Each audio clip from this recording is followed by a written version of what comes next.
my mom used to say someone looked like they were ate up with AIDS.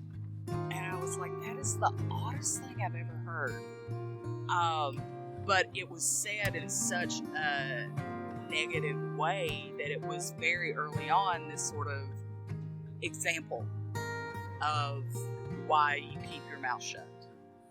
I think it felt like it was too heavy, too hard to walk around as my authentic self. That was Rachel Stallard, one of the founding members of Patchwork Kinfolks. I'm Buddy Forbes, and this is Queerly Quilted. So first, we'll just kind of start chatting about this event here behind you. What's going on? Well, you're at the queerest family reunion on the planet. This is Pride in the Park at Break Center State Park, and this is year 3. And it's an absolute hoot. And I have been a part of it since the absolute very first day of it. What brought this here? Well, so here's how it played out that first year. A very, very nice woman by the name of Lupe reached out to my ex-partner and I, Paige, and we have... we're relatively notorious in this area for having a gentleman who likes to use his billboards to say all kinds of stuff. He has passed away, but 3 years was probably a little bit more than 3 years ago. It was in the winter. There was a particularly nasty one. And so this woman, Lupe, reached out and asked us if we wanted to put together like a Pride luncheon or a cookout or something, just to sort of show queer folks in this area that they are loved and that they are cared about, especially when you have billboards that get thrown in your face and you have to drive by them every day, and it's hard. So she reached out initially, and then we were like, well, let's see how many other people we can get to help, because the 3 of us can't pull this off alone. And from there, we just gathered up a bunch of people, and we put on our first one 3 years ago, and it was an absolute success. It went a million times better than I ever thought it was going to. And then from there, you sort of start looking around, and a lot of the people in that initial group all sort of had the same politics, the same interests, the same sort of way we approach life. And from that, we are kind of how you got to here now with the Kinfolks and Pride in the Park. And I guess that's probably the easiest way to say how this came about. So Patchwork Kinfolks, the idea behind the name, where did that come from?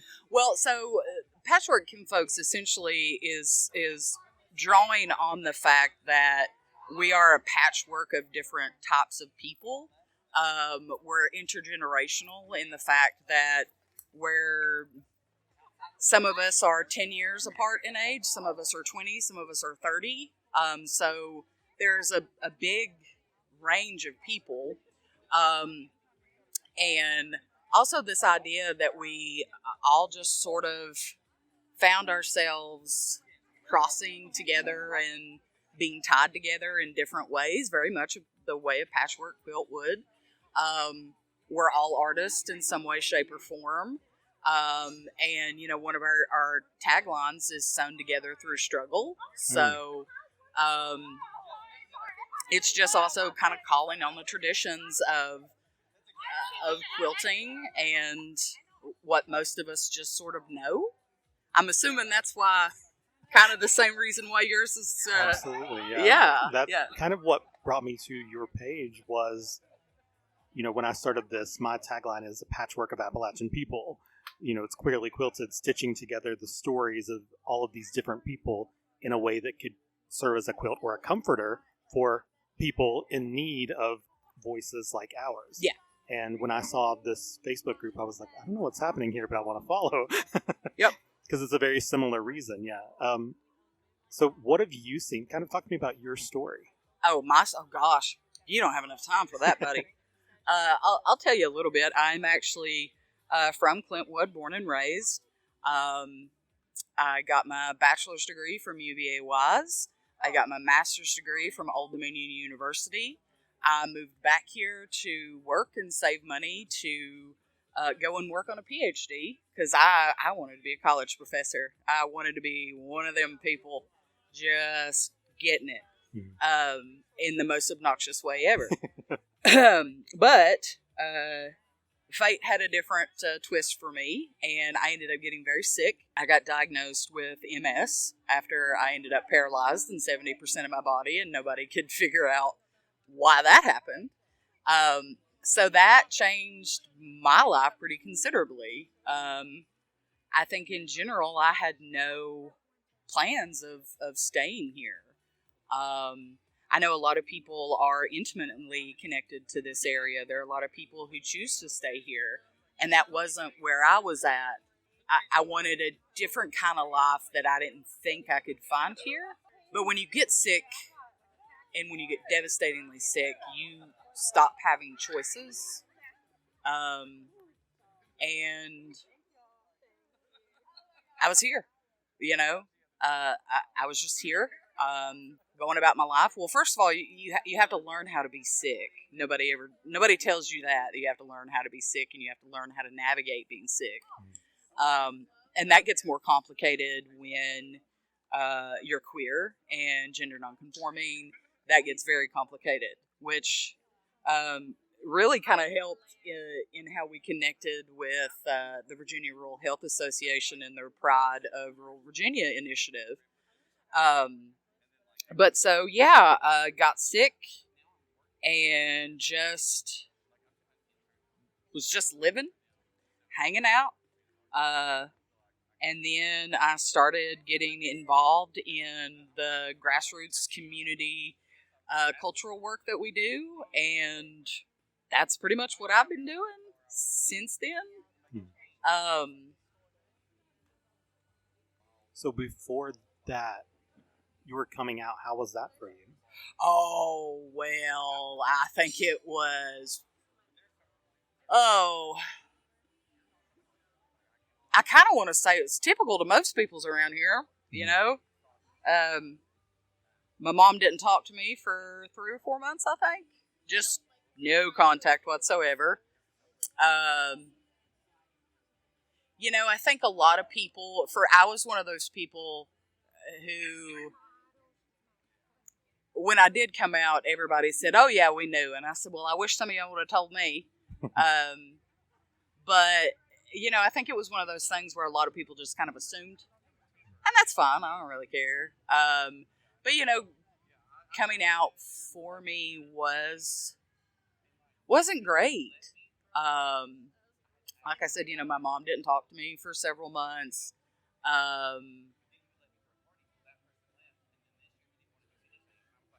I think most people just didn't want to talk about it. Mm-hmm. And so it's okay. We don't have to talk about it. But it definitely was not supportive in any way, shape, or form. Right. And you said that, a lot of people like the idea of staying here. You never wanted to. Do you think that had anything to do with that? Oh, I think the way I grew up, and I think understanding, I think growing up in a home, in a community where, I remember my mom used to say someone looked like they were ate up with AIDS. And I was like, that is the oddest thing I've ever heard. But it was said in such a negative way that it was very early on this sort of example of why you keep your mouth shut. I think it felt like it was too heavy, too hard to walk around as my authentic self. And a lot of the stuff that I like to do and that I enjoy, it's not really here. Not a lot of people like the same things that I liked. So it just sort of felt like there really wasn't a community for me. And then, like, as I got older, realizing that I'm a different type of queer, there's even less people, but I do think a lot of how I grew up really impacted my not wanting to stay here. But now that you are still here and you've been a part of creating something like this, when you look around you, did you ever see this as your reality? Oh, God, no. No, absolutely not. This furthest possibility I would have ever imagined. I still kind of look around and I'm like, we really pulled it. Like, we did this, And there's a lot of us that make this happen. I'm still just surprised every single time. Every single time that we do this or we do any event. We actually did a queer health event that we partnered with Virginia Rural Health on. So I am always sort of like, whoa, like we are doing this stuff and we are doing it in this place that I was always so afraid to be alive in. I guess that sounds really dramatic, and I don't mean to come across as dramatic, but it's like this idea of being able. It feels like you can't live as your full authentic self, and in some ways, and in some homes, and in some situations, you can't.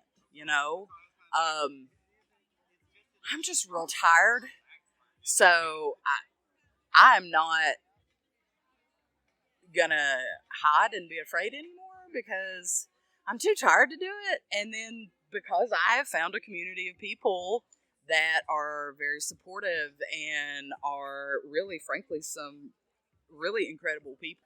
But yeah, I would have never in a million years would have dreamed that this would be what I would be doing right now. When I say the words queer Appalachia, what does that mean to you? What does queer Appalachia mean to me?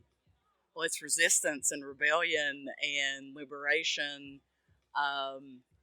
and audacious. I think that's what queer Appalachians are to me. Because we have the audacity to thrive in an inhospitable environment. And that's all of us. Queer, straight, what have you. In the Appalachian region, this is an inhospitable area in general. But then as queer people, in a lot of ways, it's inhospitable. But it's audacious. The audacity. That's what I think of when I think of queer Appalachians. And over the years, have you seen kind of a shift in how the region views queer? I think there has been a lot of progress. I think there has been a lot of really fantastic changes in the way people explore how they talk about these issues and how they talk about these issues with family members. That's one of the big things I think has had that I've seen a different change with people is family members seem to have an easier time than what they used to. But there's still issues. I'm not saying there's not. But I also think the opposite of that has been true in the folks who are very angry are angrier and they're louder and they feel more emboldened to do and say things they would not do and say otherwise. In general, I think this place gets a bad rap in a lot of ways. I think there's a general assumption that everyone here is just hateful and bigoted, and that's not correct.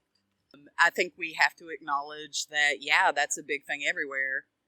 But, I mean, also, too, we can't sit here and not say, well, that's the way it is. Like, that's the way it is everywhere. Like, we saw big city folks. We saw your neighbors on the television, too, running into state buildings, causing ruckus.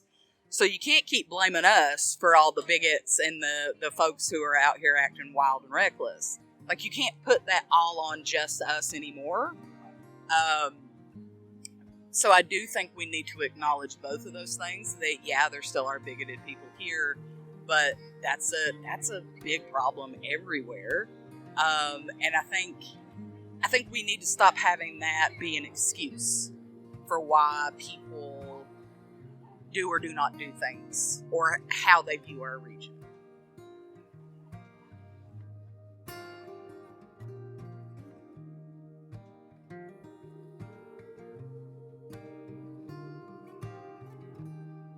Now, if you were to be able to go back in time and talk to young you, what would you say?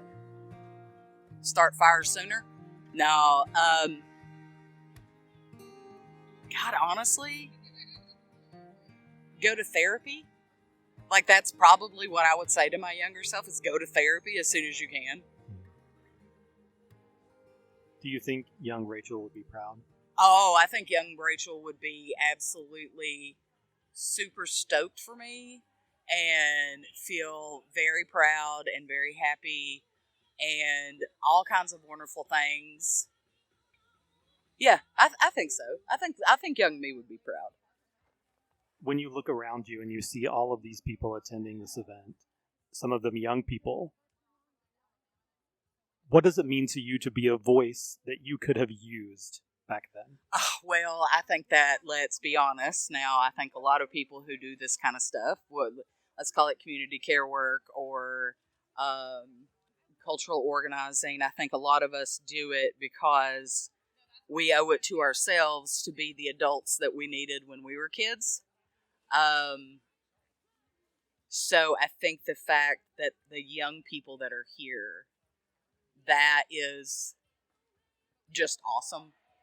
I don't know how to put into words the sense of pride and responsibility that I accept willingly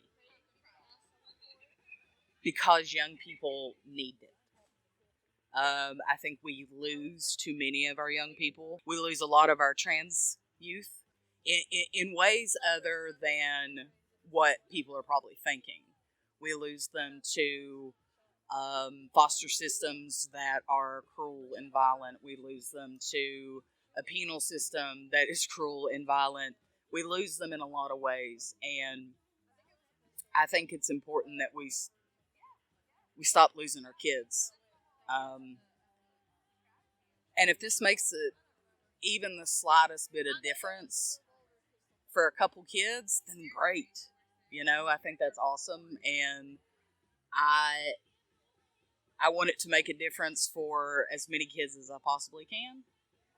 We have to start giving our kids a fair shot, and I think one of the things I'm most proud of is coming to the realization that I am now an example of getting old. You know, for a lot of people, I really am a living example that we do age. You know, we do age, and our lives, you know, sometimes everything doesn't get better. But just because it doesn't get better doesn't mean your life has to not be better. Which is a little more complicated answer than maybe what you were looking for. But yeah, I think we have to accept the responsibility to look out for our young folks the way people did not look out for us. Absolutely. Where can people follow the group? Well, so Patchwork Kinfolks has a Facebook page. That's where we're probably our most active. We have a website.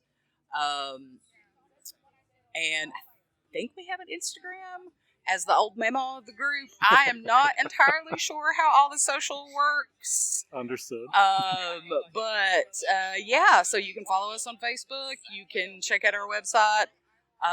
We actually do a lot of cool stuff. So we do Pride. We've done a health event.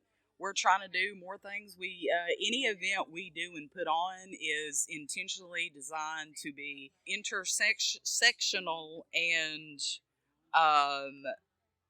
an open and an affirming space that is safe for everyone, not just queer folk, but also Black and Indigenous people, disabled people, all of us that are living on the margins We make the effort to make sure we try to have safe spaces and do affirming and fun events that people can just come to and not really have to worry about. Awesome. I appreciate you chatting with me. Yep, thanks.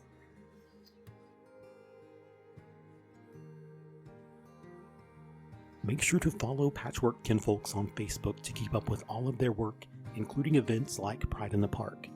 You can follow the show on Facebook at Queerly Quilted, on Instagram at queerly.quilted, and send your emails to queerlyquiltedpodcast@gmail.com. If you want to share your story, reach out on any of those platforms and we can set something up. If you're still not ready to share your story out loud, but you want to contribute it for a Quietly Queer episode, send an email to queerlyquiltedpodcast@gmail.com. Those will be kept anonymous. Because at the end of the day, whether you're ready to say it out loud or you're still sitting in silence, your story matters. You are loved. You are needed. You are important. You are queerly quilted.